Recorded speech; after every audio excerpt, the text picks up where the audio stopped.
গুরুত্বপূর্ণ মাস 4টার ভেতরে এই জিলহজ একটা। এর বিশেষ প্রায় 11টা আমলের কথা আমরা হাদিস কোরআনে পেয়েছি। রমজানের পরে সবচাইতে বেশি গুরুত্ব দিতেন নবীজি এই 4 মাসকে।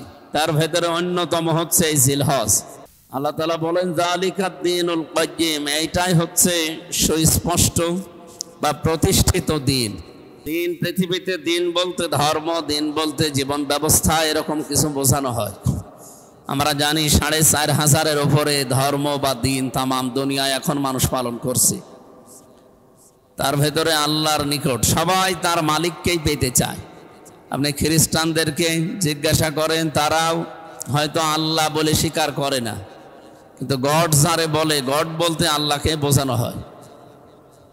হিন্দুদের কাছে যারা উগ্রপন্থী না, যে হিন্দুরা অন্তত ওই যে উপাসনা করে, তাদের ধর্মীয় রীতিনীতি যেটা মেনে চলে, এদের কাছেও জিজ্ঞাসা করলে এরা একই কথা বলবে যে আমরা উপরওয়ালাকে পেতে চাই। অন্য যত ধর্ম আছে প্রত্যেকেই ঠিক যেখানে পৌঁছাতে চায় সে জায়গাটায় আসলে আমাদের আল্লাহ যাকে বলে আমরা মালিক বলি, যাকে রব বলে হিসাব করি, ওরাও তাই। এই জন্য 4,500 ধর্মের ভেতরে আমাদের মালিক যিনি, সবাই তো একজনের কাছে ধর্ণা দেয়, তো স্পষ্টভাবে হয়তো নাম বলে না। কোরআনে কারিমে আছে আল্লাহ তাআলা বলেন, অন্যান্য যারেই নাম ধরে মানুষ ডাকুক না কেন, যদি বিপদে পড়ে তখন সরাসরি আমি ছাড়া আর কাউকে মানুষ ডাকে না।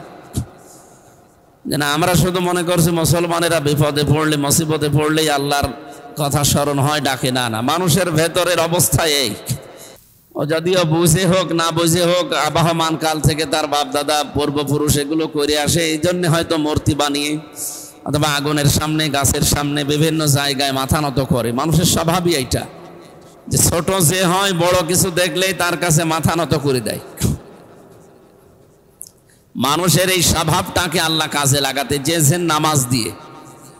মানুষ যেহেতু ছোট বড় জিনিস দেখলেই মাথা নত করে, পৃথিবীতে আল্লাহু আকবার বলে যেহেতু শব্দ আরম্ভ হয় নামাজের, নামাজ আরম্ভ হয় কি দিয়ে? আল্লাহু আকবার দিয়ে। আর নামাজ শেষ হয় কি দিয়ে? সালাম দিয়ে। এখান থেকে একটা মাসলা বের হয়, একটু ভালো করে শোনেন। সেই কয়জনই আমরা এসেছি, যারা আসবে বসে যাবে ইনশাল্লাহ। নামাজ শুরু করা হয় তাকবীর দিয়ে, যেটা আল্লাহু আকবার, আর নামাজ শেষ হবে সালাম ফিরিয়ে। নামাজ শেষ হয়ে গেছে, এরপরে আর নামাজের কিছু বাকি নেই। নামাজের কিছু যদি বাকি থাকে, যে বিভিন্ন দোয়া দরুদ আছে, তসবিহ তাহলিল, এগুলো আপনার ব্যক্তিগত আমল। দোয়া বলেন, মোনাজাত বলেন, যাই বলেন, এগুলো হয় উচ্চ স্বরে করে, কেউ নিম্ন স্বরে করে, কেউ হাত তুলে করে, কেউ হাত ছেড়ে দিয়ে করে। এগুলো নামাজের ভেতরের অংশ নয়। নামাজের ভেতরের অংশ শুধু আল্লাহু আকবার দিয়ে শুরু, সালাম ফিরিয়ে নামাজ শেষ। এ মাসলাটা মনে রাখবেন। এরপরে যদি কেউ অন্য কোনো কিছুকে এই নামাজের ভেতরে শামিল করে, তাহলে সেটা বেদাত হয়ে যাবে। আমাদের এই বাংলাদেশ, ভারত, পাকিস্তান, এই সমস্ত দেশগুলোতে আমরা নিয়ম বানিয়ে নিয়েছি যে নামাজ সালাম ফেরানো শেষ হয়ে গেলে আমরা আল্লাহুম্মা আমিন বলে হাত তুলে মোনাজাত করি। এটা নামাজের অংশ নয়। কেউ যদি এমনি করে, কোন নামাজের অংশ মনে না করে, তাহলে তার গোনা হবে না। কিন্তু কেউ যদি মনে করে যে না, আমার নামাজ হচ্ছে না, সালাম ফেরানোর পরও আমার এভাবে করা লাগবে, ইমাম সাহেব রব্বানা আতিনা ফিদ দুনিয়া হাসানা বলবে আর পেছনে সবাই আমিন আমিন বলবে, এইটা করাই লাগবে, না হলে আমার নামাজ হয়নি, তাহলে এটা বেদাত হয়ে যাবে। আশা করছি এই কাজটা এমনিই করে থাকেন, এটাও বাদ দেওয়া লাগবে। যারা ইসলামে এটা নেই, যেহেতু আমরা নতুন করে নিয়ম বানিয়ে নিয়েছি আর অনেক দিন চলে আসছে, এটা যদি একবারে আমরা নিষেধ করি, এই দেশে আমার মনে হয় সমস্যা হয়ে যাবে। এই জন্য আস্তে আস্তে ইসলামে যেগুলো নেই ওই জিনিসগুলো আমরা তুলে দেওয়ার চেষ্টা চালাবো।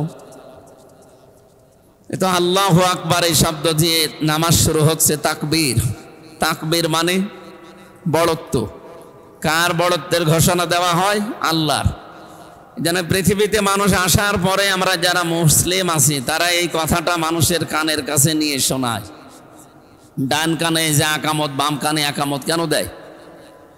তাকে শোনাতে চায় যে এ পৃথিবীতে আসলে একটা ছোট্ট জগৎ থেকে তোমার কাছে ওইটাই বিশাল জগৎ মনে হচ্ছিল, মায়ের পেটের ভেতরে কয়েক ইঞ্চি জায়গা, এইটাই মনে হয়েছে যে বিশাল জগৎ। এরপরে যে জগতে আসলে এটা কিন্তু ওর তুলনায় কোটি কোটি গুণ বড়।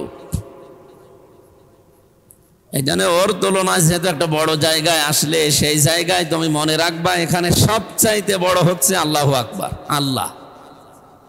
এই কথাটা তার কানের কাছে, ডান কানে বাম কানে শুনিয়ে পরিচয় করে দেওয়া হয়, দুনিয়ায় যত বড় জিনিস আসুক এরপরে আল্লাহু আকবার মানে আল্লাহর চাইতে বড় আর কিছু নেই। মানুষ যেহেতু আমরা আল্লাহু আকবার দিয়ে আরম্ভ করছি, আল্লাহ সবচাইতে বড়। মানুষের ফেতরাত, মানুষের অভ্যাস, মানুষের স্বভাবই এইটা, বড় জিনিস দেখলেই সে ছোট হয়ে যায়। আপনি এখানে কোনো মস্তান যদি আসে, মস্তানের শরীরে শক্তি আমাদের চাইতে কি বেশি, কিন্তু তার প্রভাব প্রতিপত্তি, তার যে দাপট, এই জিনিসগুলো আমাদের তুলনায় তার বেশি আছে, কারণ তার কাছে এমন কিছু আছে যেগুলো আপনার কাছে নেই। বড় জিনিস দেখলেই ছোট হয়ে পড়ে। এই জন্যে এই অভ্যাসটা আল্লাহ কাজে লাগাতেই নামাজ দিয়েছে। আর নামাজ দিয়েছিলেন এত বেশি, 50 ওয়াক্ত। 50 ওয়াক্ত নামাজ তো আমার মনে হয় এখন যদি আমাদের উপরে শরীয়ত থাকতো আমরা পালন করতে হয়তো পারতাম, কয়েকজন হয়তো পারতাম, বাকিগুলো 50 ওয়াক্ত নামাজ পড়া 24 ঘন্টা এ তো পড়িয়েই থাকা লাগতো নামাজ নিয়ে। নামাজ নিয়ে যখন তিনি আসছিলেন বিশ্বনবী মুহাম্মদুর রাসূলুল্লাহ, যার সাথে দেখা হয়েছিল হযরতে মূসা, বারবার তিনি ফিরিয়ে দিচ্ছিলেন, বলেছিলেন আপনি আমার চাইতে মর্যাদায় অনেক বড়, কিন্তু আপনার অভিজ্ঞতা আমার চাইতে অনেক কম, কারণ আপনার চাইতে দুনিয়ার জীবন আমি অলরেডি পার করে ফেলেছি। এই জন্য আপনার উম্মতরা যে দুর্বলতার কথা আমি শুনেছি, তাওরাতের ভেতরে আমাদের পরিচয় দেওয়া ছিল, আপনার উম্মতেরা মনে হয় এভাবে পারবে না, আপনি আল্লাহর কাছ থেকে কমাতে কমাতে নিয়ে আসেন, শেষ পর্যন্ত এই 5 ওয়াক্ত এসে দাঁড়িয়েছে। মুসা নবী বলেছিলেন আপনি আবার যান, যেন অন্তত আরো 2-3 ওয়াক্ত কমিয়ে দেয়। বিশ্ব নবী বলেন না, এ আমার লজ্জা করে, আল্লাহ বারবার দিতে চায় আর আমি বারবার কমাতে চাই। তারপরেও যেহেতু বারবার আপনি বলেন আমি গেলাম। উনি যাওয়ার পরে যখন বললেন যে আল্লাহ আর একবার কমিয়ে দেন, 5 ওয়াক্ত আছে আর 2-3 ওয়াক্ত কমিয়ে দেন, আল্লাহ বললেন না, এটা লিখিত হয়ে গেছে আর কলম তুলে ফেলেছি, কালি শুকিয়ে গেছে, এটা আর হবে না, যা দিয়েছি এইটাই নির্ধারিত। কিন্তু শুনে নাও, আমি কিন্তু 50 ওয়াক্তই লিখেছিলাম, তোমার শুধু কনসিডারের কারণে আমি কমাতে কমাতে এ পর্যন্ত আসলাম, তুমি না হয়ে অন্য কেউ আসলে আমি এভাবে কমাতাম না, যেহেতু কমিয়ে ফেলেছি। আর আমার লিখিত আগেই হয়েছিল 6 মাস সিয়াম সাধনা করা লাগবে, রোজা রাখা লাগবে আর 50 ওয়াক্ত নামাজ পড়া লাগবে। তোমারে বারবার বলার কারণে যেহেতু আমি কমিয়েছি, লেখা তো ছিল 50, ওই 50ই থাকবে। তো 5 ওয়াক্ত যদি উম্মতেরা পড়তে পারে, হক আদায় করি, আমি 50 ওয়াক্ত নামাজের সওয়াবই দিয়ে দেব। মানুষের স্বভাবের দিকে তাকিয়ে আল্লাহ বিধানটা দিয়েছিলেন, মানুষ যেন ছোট হতে চায়। এজন্য নামাজের মতো ছোট হওয়ার কাজ আর দুনিয়ায় আছে? আপনি দেখেন, কান ধরে মনে হচ্ছে যে সে কি রকম আসামি হয়ে গেছে, ছোট একেবারে, এর চাইতে আর কি ছোট হওয়া যায়? একেবারে ছোট হওয়ার জন্য মানুষ একেবারে মাথা নত করি, রুকু তো দেয়, এরপরে সেজদা দিয়ে মাটির সাথে এই কপালটা নাকটা লাগিয়ে বসাতে চায় যে আমার মতো অপরাধী দুনিয়ায় আর কেউ নেই, আমি একেবারেই জীর্ণ শীর্ণ ছোট হয়ে গেছি। পৃথিবীর প্রত্যেকটা বিধান আমরা দেখি ঠিক এইভাবেই সবাই পালন করার চেষ্টা চালাচ্ছে। আমরাও যেহেতু আল্লাহু আকবার বলে আরম্ভ করেছি ইবাদতটা, গুরুত্বপূর্ণ মাস 4টার ভেতরে এই জিলকদ, জিলহজ একটা, এর বিশেষ প্রায় 11টা আমলের কথা আমরা হাদিস কোরআনে পেয়েছি। তার ভেতরে অন্যতম, এ মাস আসলে মানুষ যেন অন্তত রোজা রাখে, যদিও আমাদের অভ্যাস এই দেশে গড়ে ওঠেনি, অন্যান্য দেশে আমরা পেয়েছি। মুসলিমরা এই মাসের প্রথম এই 10 দিন, বিশেষ করে 9 দিন রোজা রাখে তারা, এটা একটা আমল। আর ওই যে 23 ওয়াক্ত নামাজের আগে আল্লাহু আকবার, আল্লাহু আকবার, লা ইলাহা ইল্লাল্লাহু, আল্লাহু আকবার, আল্লাহু আকবার, লিল্লাহিল হামদ, এই তাকবীর, তাহলিল, তাহমিদ পড়া লাগে। এটা শুধু ওই 23 ওয়াক্তের জন্য না, ওটা তো মাস্ট বি পড়াই লাগবে, ওটা ওয়াজিব, না পড়লে গুনাহ হবে। কিন্তু এই 9 দিনও পড়ার নিয়ম। অলরেডি বৃহস্পতিবার থেকে আরম্ভ হয়ে গেছে। এই তাকবীরটা অলরেডি আরম্ভ হয়ে গেছে, আমরা এখন এটা আরম্ভ করা দরকার। অনেকে শুরু করেছেন, করেননি। সব সময় মনে আসলেই হয় জোরে পড়বেন না আস্তে পড়বেন, মানুষের যেন ডিস্টার্ব না হয়, এই আমলটা জারি করা দরকার। সাহাবা একরামের এই আমলটা বেশি ছিল। ওনারা বাজারঘাট মানুষের জনসমাগম দেখলেই সেখানে যে একটু উচ্চ স্বরে বলতেন আল্লাহু আকবার, আল্লাহু আকবার। মানুষ মনে করতো যে না, এই আমল আরম্ভ হয়ে গেছে। আর যার কাছে সব সময় আল্লাহু আকবারের শব্দটা থাকে, তার কাছে শয়তান ওই পর্যন্ত আসতে পারে না, সে মানুষ শয়তান হোক আর জিন শয়তান হোক। যেহেতু শয়তান আমাদের প্রকাশ্য শত্রু, প্রকাশ্য শত্রু বলা হয় কোরআনে কারিমে শয়তানকে, অথচ আজ পর্যন্ত আমরা কেউ শয়তানকে দেখেছি? তাহলে প্রকাশ্য শত্রু বললেন কেন? ইন্নাহু লাকুম আদুউম মুবিন, অবশ্যই তোমাদের জন্য শয়তান প্রকাশ্য শত্রু। তা আজ পর্যন্ত শয়তানকে কেউ আমরা দেখিনি। ওটা কেমন হয় দেখতে? দেখা গেছে কোনোদিন? আর তার কাজ কারবার দেখা যায়। শয়তানি যে কাজ কারবার আছে, এগুলো যখন মানুষ করে তখন বোঝে যে এটা মানুষের কাজ নয়, এটা শয়তানের কাজ। এই যে অপচয় করা, এটা মানুষের কাজ নয়, এটা শয়তানের কাজ। ইন্নাল মুবাজ্জিরিনা কানু ইখওয়ানাশ শায়াতিন ওয়া কানা শাইতানু লিরাব্বিহি কাফুরা। অবশ্যই অপচয় করা, অপব্যয় করা, এটা হচ্ছে শয়তানের কাজ। আর শয়তান ছিল তার প্রভুর প্রতি অকৃতজ্ঞ। এটা শয়তানের ভাই বলে আখ্যা দিয়েছেন আল্লাহ কোরআনে। পৃথিবীতে যত পাপের কাজ আছে, কোন পাপ কাজ করলে আপনি শয়তান হয়ে গেছেন, শয়তানের ভাই হয়ে গেছেন, এরকম কথা কোরআন হাদিসে নেই। এই একটাই আয়াত আছে যে অপচয় যারা করে এরা শয়তান না, শয়তানের ভাই হয়ে গেছে। শয়তানের ভাই মানে কি? ও শয়তানি। অপচয় করা থেকে বিরত থাকা, কারণ এটা কাজ মানুষের না, এটা শয়তানের। এরপরে অশ্লীলতা ছড়ানো। আল্লাহ যাকে যে অবস্থায় বানিয়েছেন তাকে শালীনতা বজায় রাখা লাগবে। এটা যারা বজায় না রেখে নিজেদের গোপন বিষয়গুলোকে উন্মুক্ত করে মানুষের সামনে, এটা মানুষের কাজ না, এটাও শয়তানের কাজ। জান্নাত থেকে আদম আর হাওয়াকে শয়তান বের করে দেবে, এইটা তার উদ্দেশ্য ছিল না। তার উদ্দেশ্য ছিল যে তাদেরকে অশ্লীলভাবে প্রদর্শন করা হোক, তাদের যে সমস্ত অঙ্গ প্রত্যঙ্গগুলো ঢাকা আছে, গোপন করা আছে, এগুলো যেন উন্মুক্ত হয়। তাহলে কি বুঝলেন এখান থেকে? মানুষের যে সমস্ত বিষয় গোপন রাখা দরকার, পুরুষের ক্ষেত্রে পুরুষদের, মহিলাদের ক্ষেত্রে মহিলাদের, তাদের নির্ধারিত জায়গাগুলো ঢেকে রাখার যে বিধান আছে কোরআন হাদিসে, এইগুলো যখন উন্মুক্ত হয়, মানুষকে দেখিয়ে যারা আনন্দ পায়, তারা যেন বিশ্বাস করে ও আর মানুষ নেই, ও কি হয়ে গেছে। আমাদের পুরুষের নাভি থেকে হাঁটু পর্যন্ত এটা ঢেকে রাখা লাগবে যদি আপনার কাছে পোশাক থাকে। এটা নফল না, এটা সুন্নাত না, এটা ফরজ। নামাজ পড়া যেমন ফরজ, এই জায়গা থেকে পর্যন্ত ঢেকে রাখা কি? এটা পুরুষের জন্য, আবু হানিফা রহমতুল্লাহ আলাইহির মাযহাব বা মত অনুযায়ী। আর মেয়েদের সতর হচ্ছে মুখমণ্ডল, হাতের কবজি আর পায়ের পাতা বাদ দিয়ে পুরা শরীর ঢেকে রাখা লাগবে। এটা মেয়েদের জন্য ফরজ, এটা সুন্নত, নফল, মুস্তাহাব না। এই জন্য মেয়েরা নামাজ পড়তে গেলে আমরা পুরুষেরা যদি মাথায় টুপি নাও দেয়, আমাদের নামাজ হয়ে যাবে। শরীরে কাপড় নেই তাও নামাজ হয়ে যাবে, যদি আমার এই ফরজটা ঠিক থাকে। তো মেয়ে লোকের কি এই নাভি থেকে পা পর্যন্ত ঢেকে রাখলে হবে? হাঁটু পর্যন্ত? ওর যে তিনটা জায়গা বললাম, মুখমণ্ডল, হাতের কবজি আর পায়ের পাতা বাদ দিয়ে পুরা শরীর ঢাকা লাগবে। এমনকি নামাজের ভেতরে দাঁড়িয়ে যদি ওদের চুল বের হয়ে যায়, তাহলে ওর নামাজ ভেঙে যাবে। এই জন্য মা বোনেরা যারা বাড়িতে আছে, ওদেরকে আপনারা সালোয়ার কামিজ বানিয়ে এই পোশাক পরার আর অভ্যস্ত করবেন। বানানো পোশাকগুলো হাত পর্যন্ত, এ পর্যন্ত হাতা বানিয়ে দেবেন, ঢেলা ঢালা যেন কাজ করতে গেলে তুলতে পারে। আর যে ওড়না আছে মাথায় যেটা দেওয়া, এটা দিয়ে দেবেন। বুকটা পিঠটা যেন ঢেকে যায় এরকম একটা ওড়না লাগবে বানানো। এগুলো বানানোর সিস্টেম এখন দর্জি বাড়িতে পাওয়া যায়।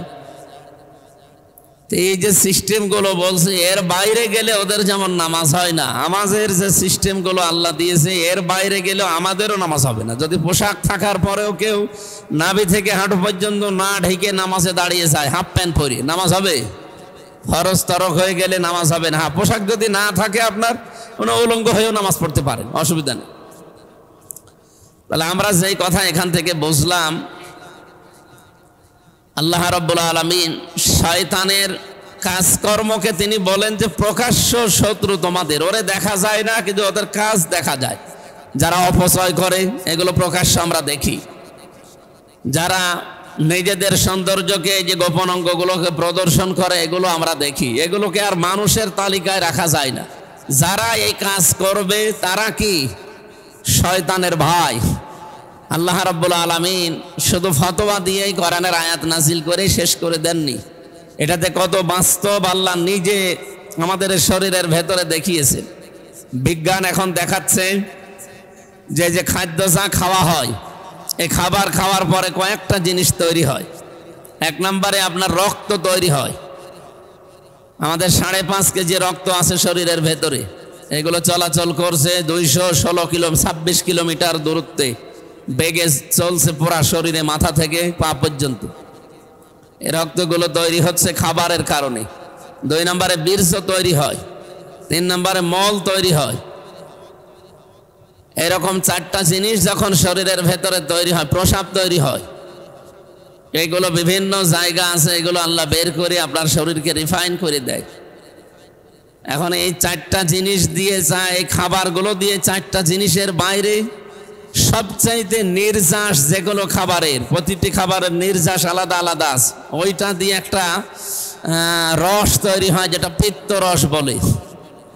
এই পিত্ত রসটা যখন শরীরের ভেতরে তৈরি হয়, এটা তৈরি হয়ে বসে থাকে না, এটা খাবারকে হজম করায় সহায়তা করে, খাবারকে হজম করার জন্য সহায়তা করে এই রসটা। বিজ্ঞান এখন দেখতে পাচ্ছে যে এই রস যখন শরীরের ভেতরে খাবার থাকে পেটে, তখন অটোমেটিক ভাবে ফোঁটা ফোঁটা পড়তে থাকে। তো খাবার যেহেতু নেই, ওটা অটোমেটিক মুখ বন্ধ হয়ে যায়। ওখানে তো আর আপনার কোনো কর্মচারী নিয়োগ করা নেই যে ওখানে বন্ধ করে বসে আছে, আল্লাহ নিজে এটা কন্ট্রোল করে। আল্লাহ মানুষকে বোঝাতে চান, ইন্নাল মুবাদ্দিরিনা কানু ইখওয়ানা শায়াতিন, আয়াতের ব্যাখ্যায় তাফসিরে মুফাসসির লিখেছে যে আল্লাহ যে অপচয় করেন না তার প্রমাণ এইটা। ওই রসটা পড়তেই যদি থাকে ফোঁটা ফোঁটা, তাহলে অপচয় হয়ে যাবে। আর গুরুত্বপূর্ণ এবং দামি জিনিস, এটা যেহেতু নষ্ট হলে অপচয়ের শামিল, এই জন্য আল্লাহ হঠাৎ করে অটোমেটিক মেশিন বানিয়েছেন। যতক্ষণ খাবার থাকবে ও কাউকে ছড়িয়ে দেওয়া লাগবে না, ছেড়ে দেওয়া লাগবে না, পড়তে থাকবে ফোঁটা ফোঁটা, খাবার হজম হবে। যখন খাবার থাকবে না অটোমেটিক বন্ধ হয়ে যাবে। তাহলে আল্লাহ কি শুধু ফতোয়া দিয়ে শেষ করে দিয়েছেন? উনি কাজ করে দেখিয়েছেন যে পৃথিবীতে কোনো জিনিস আমি অপচয় করি না।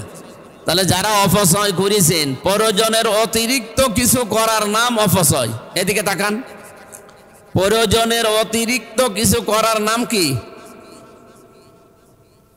আমরা এই 54 বছর এই অপচয়ের মানে দর্বে শান্তিতে পড়ে আছে। অপচয় যদি রোধ করা যেত না, বাংলাদেশটা দাঁড়িয়ে যেত। আমি কয়েকদিন আগে মালয়েশিয়া গিয়েছিলাম, ওরা দাঁড়িয়ে গেছে 2004 সালের পর থেকে। কেন দাঁড়িয়ে গেছে? কারণ ওই দেশে এই অপচয়, যেটা আমরা যে অন্য ভাষায় দুর্নীতি বলি, মেরে খাওয়া বলি, নষ্ট করা বলি, এইটা নেই। যার যে দায়িত্ব আছে ওইটা সে পালন করবে, এবং পালন করতে গিয়ে যদি কোনো জায়গায় 2 নাম্বারই পায়, সে যত বড় লোক হোক তারে আর বাঁচিয়ে রাখবে না, ওই সময় মেরে ফেলবে। বিশেষ করে খাবারে, যেহেতু সব কিছুর মূলে খাবার। খাবার খারাপ হওয়ার পরে আমাদের শরীর খারাপ হয়, শরীর খারাপ হলে আমাদের অঙ্গ প্রত্যঙ্গ নষ্ট হয়ে যায়, এরপরে আস্তে আস্তে ধীরে ধীরে আমরা চলে যাই মৃত্যুর দিকে। তাহলে সব কিছুর মূলে খাবার। খাবারের ব্যাপারে এত কড়াকড়ি করে, আমি পুরা মালয়েশিয়ার প্রায় বাংলাদেশের মতো 5টা দেশ মিলে, এত বড় দেশ, পুরাটা ঘুরলাম। এই 11 দিন ছিলাম, পুরাটা ঘুরে। আমি এর আগেও গেছি কয়েকবার। আমি এবার যে পুরাটা ঘোরার পরে আমি এতটুকু দেখেছি, একটা লোককে জমার দিন দেখলাম, রায় দিয়েছে আদালত থেকে, তাকে মেরে ফেলা হবে। কি হয়েছে কি? ওই দেশে বাংলাদেশি যারা আছে তারা বলতে চায় যে এখানে এই লোকটা ব্যবসায়ী, এই খাদ্যের ভেতরে ভেজাল দিয়েছিল। আর দেশের নিয়মই হচ্ছে খাদ্যে ভেজাল দিলে যদি ধরা পড়ে তাহলে তার কোনো মাপ নেই। ধরা পড়লে সাক্ষ্য প্রমাণ হয়ে গেলে মেরে ফেলা লাগবে, 3 দিনের ভেতরে তাকে মেরে ফেলবে। এই জন্য আজকে জমার দিন এটা বুধবারের ঘটনা। বুধবারে ধরা পড়েছিল, বুধ বৃহস্পতিবারে শুক্রবারে 3 দিন তারা পর্যবেক্ষণ করে সাক্ষ্য প্রমাণ পেয়ে গেছে যে হ্যাঁ এই খাদ্যে ভেজাল দিয়েছে। খাদ্যে ভেজাল কি? এই যে তেল দিয়ে বিভিন্ন জিনিস তৈরি করে হোটেলে, এই যা বানাবেন ওই দিনই শেষ, ওটা পরবর্তী দিন আবার যে নতুন করে তৈরি করবেন ওইটা দিয়ে তো ওর যে নির্ধারিত সীমা পার হয়ে যায়। ওই তেল দিয়ে আবার নতুন করে জ্বালিয়ে কোনো জিনিস বানাবেন, ওটার দ্বারা খাবার নষ্ট হবে। ওই খাবার খেলে আপনার শরীরে অঙ্গ প্রত্যঙ্গগুলো খারাপ হবে। ওরা ওই দিকে খেয়াল করে ও এরকম কাজ করেছিল এই ব্যবসায়ী বা এই হোটেলওয়ালা, যে একদিনের জিনিস আর একদিন চালাতে গিয়েছে, ধরা পড়ে গেছে। পরীক্ষা নিরীক্ষা করেছে 3 দিন একাধারে পর্যবেক্ষণ করে ওর পেছনে লোক লাগিয়ে সব দেখেছে হ্যাঁ ও এই কাজই করে। তখন তারে রায় দিয়েছে যে আদালত থেকে মেরে ফেলে। এখন মেরে ফেললেই তো হচ্ছে না, এটা তো মানুষকে দেখানো লাগবে। জমার দিন কেন্দ্রীয় মসজিদ যেটা, সেই সুলতান মসজিদে গিয়েছিলাম, ওই জায়গায় দাঁড়িয়ে সবার সামনে এই বিচারটা যদি করে, হাজার হাজার মিডিয়া টিভি যারা বিভিন্ন মিডিয়ার লোকজন নিয়ে এসে সারা দেশে ওটা ছড়িয়েছে যে খাদ্যে ভেজাল দিলে কিন্তু এই সমস্যা। যার জন্য আপনি যা করছেন আপনার জীবনে যদি না থাকে, আপনি খাদ্যে ভেজাল দিয়ে বা 2 নাম্বারই করে কি করতে চান? আমি টাকা পয়সা উপায় করে আমার শরীর, আমার বউ বাচ্চা যারা আছে তারা যেন আরো ভালো থাকবে। তারা ভালো থাকবে ঠিক আছে, কিন্তু আপনি তো চলে গেলেন। একটা এরকম 5টা বিচার বছরে করে, তো ওই দেশে আর কেউ খাদ্যে ভেজাল দেওয়ার সাহস পাবে? যদিও ইসলাম ওখানে পরিপূর্ণ নেই, সিঙ্গাপুরে উন্নত রাষ্ট্র, ইসলাম পরিপূর্ণ নেই ওখানে। মানে অমুসলিম তো 100 ভাগের 100 জনের 95 জন অমুসলিম, মাত্র 5 জন মুসলমান। মালয়েশিয়াতে 100 জনের হয়তো 70 জন মুসলমান, অন্যান্য জাতি মিলে আরো তারা আছে। তো এই হিসাবে আমরা দেখলাম এই বাইরের দেশগুলোতে ভ্রমণ করে এই মানুষগুলো আইনের প্রতি খুব সচেতন। যাকে যে দায়িত্ব দিয়েছে এই দায়িত্বটা পালন করছে। আর এখানে কোনো 2 নাম্বারই নেই, মেরে খাওয়ার সিদ্ধান্ত নেই যে অন্যের জিনিস আমি জোর জবরদস্তি করে দখল করে আয়ত্ত করে নেব, নিয়েই তো শেষ না, আপনি টিকে থাকতে পারবেন না। এই কারণে তারা দুর্নীতি করে না বলে দাঁড়িয়ে গেছে, তারা অপচয় করে না কোনো জিনিসের জন্য দাঁড়িয়ে যায়। আর আমরা আমাদের এই অপচয়ের কারণে আজ দাঁড়াতে পারলাম না। 54 বছর অলরেডি পার হয়ে গেছে। আপনি এই 15.5 বছরের রিপোর্ট এখন বের হচ্ছে, এই 15.5 বছরে যারা দায়িত্বে ছিল যত টাকা পয়সা শুধু পাচার হয়েছে বাইরের দেশে। আমি কয়েকদিন আগে একটা রিপোর্ট পেয়েছিলাম, এই টাকাগুলো যদি পাচার না হতো বাংলাদেশে 36টা পদ্মা সেতু বানানো যেত। তাও যেভাবে খরচ করে বানিয়েছে এই খরচেও, অথচ পদ্মা সেতু যে টাকা খরচ হয়েছে ওই টাকা দিয়ে কমপক্ষে 4টা পদ্মা সেতু বানানো যায় যদি দুর্নীতি করা না হয়। আপনি টের পাচ্ছেন কি বলছি? তাহলে 436 কত হয়? আপনি ভালোভাবে যদি বানাতেন দুর্নীতি না করে, 436 কত হয়? 144টা পদ্মা সেতু অনাসে বানানো যেত বাংলাদেশে। অথচ এখন রাজবাড়িতে একটা সেতু বানাবে টাকা নেই, এই চাঁদপুরে একটা সেতু বানাবে টাকা নেই, ভোলাতে একটা সেতু বানাবে টাকা নেই। টাকা পাবে কোথায়? একটা সেতু বানাতে যে টাকা খরচ হয় তার 4 গুণ টাকা অলরেডি খরচ হয়েছে শুধু পদ্মা সেতু। আর এই টাকা পাচার না হলে 36টা বানানো যেত অলরেডি দুর্নীতি না করলে। এই হিসাবে একটায় 4টা, 100 কত হয়? 44টা। দ্বিতীয় নম্বর যে মেট্রো রেল দেখতে পাচ্ছেন, 338টা মেট্রো রেল বানানো যেত যদি টাকা পাচার না হতো। কি হয়েছে? মানে সেই আঙ্গুল ফুলে কলা গাছ না, আঙ্গুল ফুলে ডাব গাছ হয়ে গেছে, বড় গাছ হয়ে গেছে। এখন এইগুলো পড়ি দেখি আর বাস্তবে সারা পৃথিবীতে বিভিন্ন জায়গায় যায় আর মিলাইছে আল্লাহ। শুধুমাত্র শয়তানের এই 2টা কাজ যদি আমরা না করতাম, বাংলাদেশ 54 বছর না 54 দিনেই দাঁড়িয়ে যাওয়ার কথা। অন্যান্য দেশগুলো যারা মাছ বিক্রি করে, এই যে সিঙ্গাপুরে যারা থাকে, আমি নিজে তো চেয়েছিলাম, ওদের চারিদিকে শুধু সাগর, একটা দ্বীপ, অনেকগুলো দ্বীপ নিয়ে রাষ্ট্রটা। আর বাংলাদেশের চাইতেও বড় না, এই দেশের একটা জেলার সমানও না। এই চুয়াডাঙ্গা জেলা আমার মনে হয় এ মাথা থেকে ও মাথা প্রায় 70 কিলো বা 60 কিলো হবে, অথচ ওই দেশ মাত্র 45 কিলো। তাহলে এই জেলার চাইতেও ছোট একটা দেশ, আর ছোট ছোট দ্বীপ আছে। তারা তাদের অভ্যাসই ছিল, তাদের কর্মজীবনই ছিল জোলা বলে না, জোলা কি বলে এদিকে জোলারে, জেলে জেলে ধরে খাওয়া তাদের জাতীয় অভ্যাস। আর তারা আজকে তামাম দুনিয়ার 257টা দেশের ভেতরে তালিকায় যদি 10টা দেশ আছে, সিঙ্গাপুর এক জায়গা। কোথা থেকে কোথায় দাঁড়িয়ে গেছে, আইন তাদের প্রতি এত কঠিন। রাস্তাঘাটে আপনি একটা ময়লা ফেলে দেবেন না, নির্ধারিত জায়গা আছে সেখানে যে ফেলা লাগবে, ঠিক ওরা ওইভাবেই গড়ে উঠতেছে। ছোট্ট বাচ্চা, আমি ছিলাম যখন আমার সাথে সে বাড়িতে, ওর একটা ছোট বাচ্চা ছিল, এই চিপসের একটা প্যাকেট দিয়ে খাবারের পরে আমি বললাম জ্বালানা দিয়ে ফেলে দাও। না, জ্বালানা দিয়ে ফেলে দেবো মানে, এটা নির্ধারিত জায়গা আছে। ওই খাবারের পরে প্যাকেটটা পকেটে রেখে দিল, মড়িয়ে পকেটে রেখে নিয়ে ওই জায়গায় গাড়ি থামিয়ে ওইটার ভেতরে তুলে বসে যে এই জায়গায় ফেলার জায়গা। বয়স কত হবে, খুব বেশি হলেও 4.5-5 বছর হবে। এতটুকু মানুষ এইভাবে আইনের পরে গড়ে উঠতেছে, ওরা এই জন্য এত পরিষ্কার পরিচ্ছন্ন। তো পরিষ্কার পরিচ্ছন্ন থাকা এটা নিয়ম কার? আল্লাহর নিয়ম না? নবীজি জানিয়েছেন আত্মহুর ও শাতরুল ঈমান, পরিষ্কার পরিচ্ছন্ন পবিত্র থাকা এটা কিন্তু ঈমান না, শুধু ঈমানের অর্ধেক।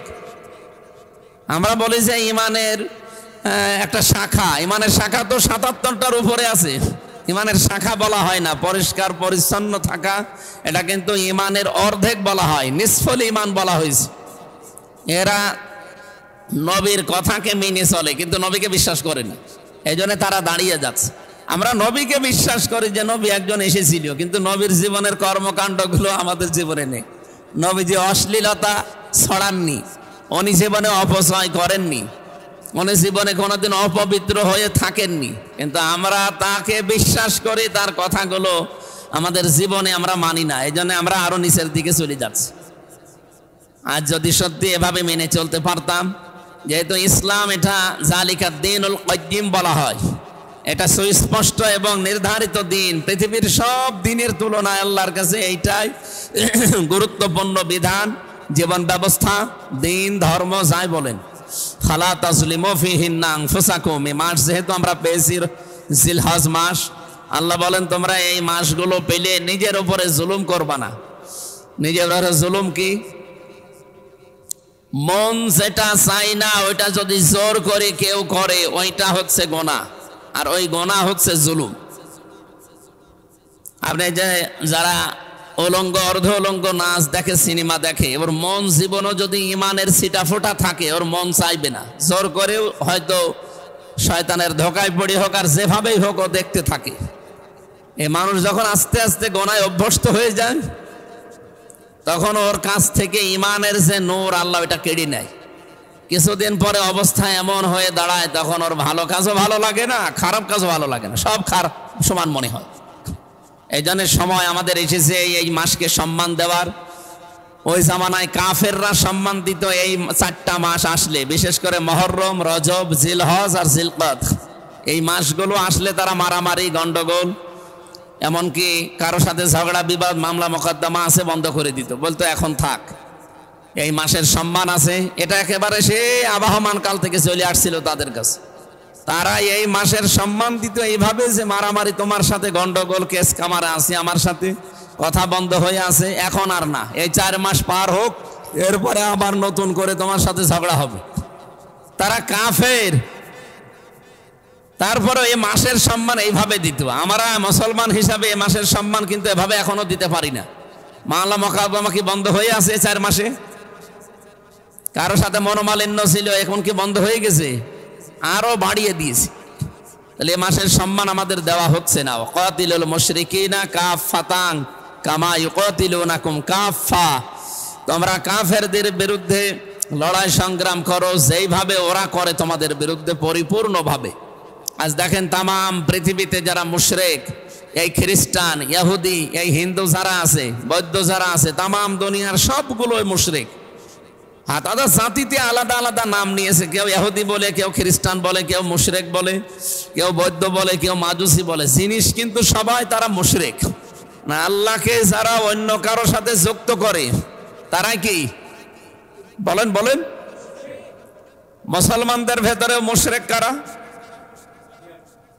না, মুশরিক হচ্ছে তারা যারা আল্লাহ যেটা পারে ওইটা অন্য কেউ পারে এই বিশ্বাস করে। কথা বোঝা যায়নি? আল্লাহ যে বললেন কাতিলুল মুশরিকিনা, তোমরা লড়াই করো, সংগ্রাম চালাও, তাদের সাথে তোমরা কতল করো। কতল একেবারে সর্বোচ্চ পর্যায়, সংগ্রাম, আন্দোলন, লড়াই চালাও তাদের বিরুদ্ধে যারা মুশরিক। কিভাবে চালাবা? কামা ইউকাতিলুনাকুম কাফা, যেভাবে তারা চালাচ্ছে তোমাদের বিরুদ্ধে। এটা তো ইহুদি খ্রিস্টান হিন্দুদের বাদই দিলাম, মুসলমানদের ভেতরে হাজারো মানুষ এখন আমরা মুশরিক হয়ে গেছি। আর মুশরিকদের সবচাইতে বড় কাজ কি? আল্লাহু ইয়াজতাবি ইলাইহিনা। মুশরিকদের সবচাইতে বড় কাজ হচ্ছে দুনিয়াতে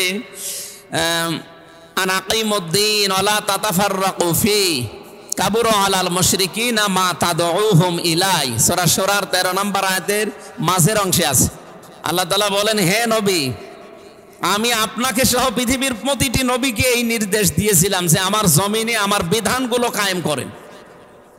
বাংলাদেশে 92 আমরা মুসলমান। কত ভাগ বলেন বলেন? রাজনৈতিক আদর্শ আমাদের এক একজনের এক একটা থাকতেই পারে, কিন্তু আমরা যে মুসলমান 92 এর ভেতরে কোনো তো সন্দেহ আছে না। আমরা পরিচয়, একজন আমাকে যদি কেউ বলে যে আপনি কি মুসলমান না খ্রিস্টান, আমি কি জীবনে খ্রিস্টান বলতে পারবো? বলেন বলেন? এমনকি কাদিয়ানিরাও মুসলমান পরিচয় দেয়, যদিও তারা মুসলমান না। কারণ মুসলমান হওয়ার জন্য যে সমস্ত বিষয়ে বিশ্বাস করা লাগে তার ভেতরে তারা নবীকে মানে না। তাদের নবী আবার আলাদা একজন আছে, গোলাম আহমদ কাদিয়ানি। এই কারণে তারা কাফের। ওরা যে কোরআন শরীফের সব অস্বীকার করে তা কিন্তু না।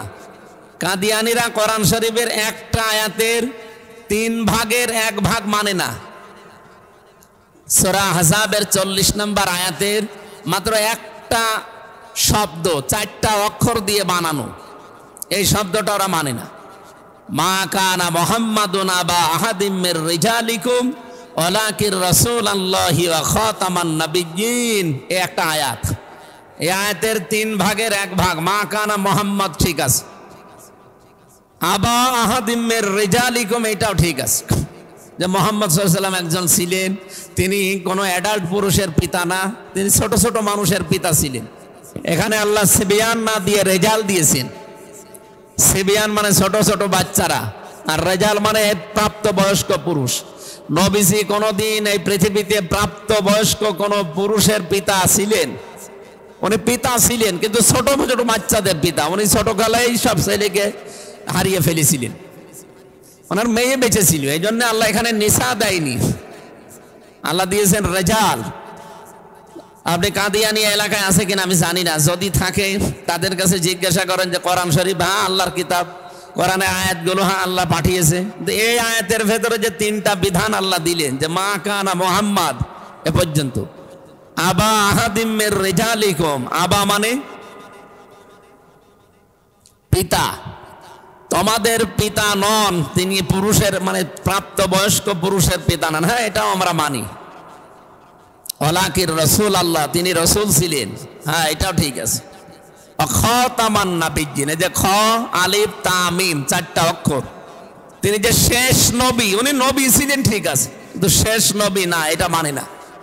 ওদের কাছে শেষ নবী গোলাম আহমদ কাদিয়ানি যেটা আছে। তাহলে এখান থেকে আপনি কি বুঝলেন? এখান থেকে গুরুত্বপূর্ণ একটা বিধান আমরা কিন্তু অলরেডি জেনে ফেললাম যে ওরা মাত্র কোরআনের 6666টি আয়াতের এক আয়াতের 1/3 ভাগও না, মাত্র একটা শব্দের 4টা অক্ষর মানে না। এই জন্য ওরা কি এলাকায় যারা মুসলমান আছেন কোন কাদিয়ানির সাথে আত্মীয়তা করেন? করে? এলাকায় কাদিয়ানি আছে? আমার মনে হয় জেনে শুনে কেউ করবে না, না হয়তো কোনো স্বার্থে পড়ে হোক অথবা কোনো চাপে পড়ে হোক, অন্য কোনো সমস্যা থাকতে পারে, জেনে শুনে জীবনেও কেউ করবে না। তাম পৃথিবীতে সব আলেমরা একমত যে কাদিয়ানিরা কাফের। ওরা কি সবাই বলেন? এটা রেকর্ড হচ্ছে, তামাম দুনিয়া যাচ্ছে, আপনি সেটা টের পাচ্ছেন কি বলছি? আল্লাহ বলেন এই যে মুশরিকদের সাথে তোমরা সর্বাত্মক ভাবে লড়াই করো, যেভাবে ওরা করে। এখন মুশরিকদের মাঝে এই গুরুত্বপূর্ণ মাসে আপনি কিভাবে লড়াই করবেন? মুশরিক খুঁজে আমরা পাই না। মুশরিক তারা যাদেরকে আপনি দিন কায়েমের জন্য আল্লাহর বিধান কায়েমের কথা যখনই বলতে যাবেন, ওরা নামে মুসলমান দাবি করবে, মুসলমানের নিয়ম নীতি কাজকর্ম যা আছে এগুলো পালনও করবে, কিন্তু যখন বলা হয় ব্যক্তি পরিবার সমাজ রাষ্ট্রে আল্লাহর বিধান কায়েম করা লাগবে, হে নবী আপনি দেখবেন কাবুর আলাল মুশরিকিন মা তাদউহুম ইলাই। আপনি যেদিকে মানুষকে ডাকতে চাচ্ছেন এই কথা শুনলে সবচাইতে বেশি খারাপ লাগবে, মন খারাপ হবে মুশরিকদের। আমরা জানো মুশরিকই তো নেই, আমরা তো 92% মুসলমান। মুশরিক তো মুসলমানদের ভেতরে তারা যে মানুষগুলো আল্লাহ যেটা পারে ওইটা অন্য কেউ পারে এই বিশ্বাস করে। আল্লাহ কি পারে বলেন তো? না না, আল্লাহ সব পারে বললে হবে? আল্লাহ কি পারে? সন্তান দিতে পারে কে? পৃথিবীর অন্য কেউ পারে?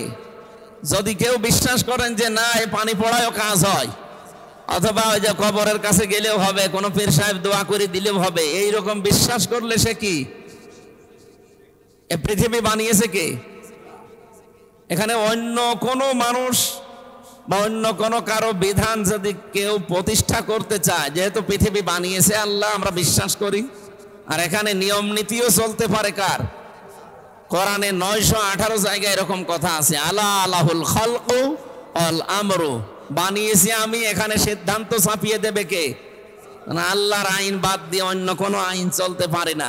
যদি কেউ চালাতে চায় সে কি? এবার বলেন বাংলাদেশে মুশরিক আছে কিনা? এই যে আমি পয়েন্টে পয়েন্টে নিয়ে আসলাম, আপনি হিসাব করে দেখেন, মুসলমান 92%, শেষে মুশরিক হয়ে যাবে 92%। এই জন্য এদের কাছে দিন কায়েমের কথা বললে, আল্লাহর বিধানের কথা বললে এদের রাগ হয়।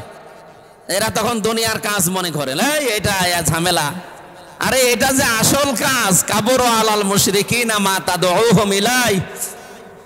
হে নবী ওদেরকে আপনি যেদিকে ডাকেন ওরা তো আসবে না, কারণ ওরা কি? দিন কায়েমের কথা বললে মুশরিকদের খারাপ লাগে। আপনার খারাপ লাগে কেন? কারণ আপনার ভেতরে শিরিকের চিহ্ন আছে। আমি আশা করে বোঝাতে পেরেছি। এই জন্য মুশরিক এদের বিরুদ্ধে এই মাসের দায়িত্বই হচ্ছে গুরুত্বপূর্ণভাবে এদের পেছনে লেগে থাকা। ওরা যেভাবে আজ তামাম দুনিয়া ক্যাপচার করছে। সম্মানিত মুসল্লিকরাম, এ মাসটা এসেছে, 2 দিন হয়েও গেল, চলেও যাবে, কিন্তু এ মাসের যে শিক্ষা 11টা আমরা এখনো একটাও নিতে পারি নাই। আপনি গত বৃহস্পতিবার থেকে, এই যে 2 দিন আগে চলে গেল, কালকে বৃহস্পতিবার থেকে আরম্ভ হয়েছে যে তাকবীরটা, একবারও পড়েছেন? অথচ এটা কিন্তু এই 9 দিনে আমল করার দরকার। আল্লাহু আকবার, আল্লাহু আকবার, লা ইলাহা ইল্লাল্লাহু, আল্লাহু আকবার, আল্লাহু আকবার, লিল্লাহিল হামদ। খালি কোরবানির দিন মনে করে থাকি যেটা পড়বো, ওটা তো একদিনের জন্য না। আর 1 বছর পরে পরে কোরবানি একটা বিধান শুধু আসে এই গোশত খাওয়ার জন্য না। কিছু কিছু মানুষ প্রশ্ন করে যে হুজুর বেনামাজির সাথে ভাগ দেব। আরে ভাগের কথা বাদ দেন, বেনামাজির সাথে ভাগ দেওয়া তো অনেক দূরের কথা। পড়া কোরআন শরীফ পড়ে কোন জায়গায় আপনি পাবেন যে আগে কোরবানি করো এরপরে নামাজ পড়ো? আছে? আগে নামাজি হও এরপরে কোরবানি দাও। অথচ আপনি বেনামাজির সাথে ভাগ নিয়ে ফতোয়া জিজ্ঞেস করছেন। আমার মনে হয় এই ফতোয়া এভাবে দেওয়া যায় যে যারা নামাজি মানুষ আছেন তারা নামাজির সাথে ভাগ দেবেন, আর যারা বেনামাজি আছে ওরা আলাদা দিক। ওরা, কারণ ওদের তো কোরবানি হবে না, নামাজ না থাকলে কোরবানি হয়? ফাসাল্লি লিরাব্বিকা, আগে কি? আগে ফাসাল্লি, এরপরে তো আনহার। আপনি আগে কোরবানি দিচ্ছে তারপরে নামাজ পড়বেন না। এই জন্য বেনামাজি যারা আছেন ওনারা ভাগ আলাদা করবেন, আর নামাজি মানুষ দেখে দেখে করবেন।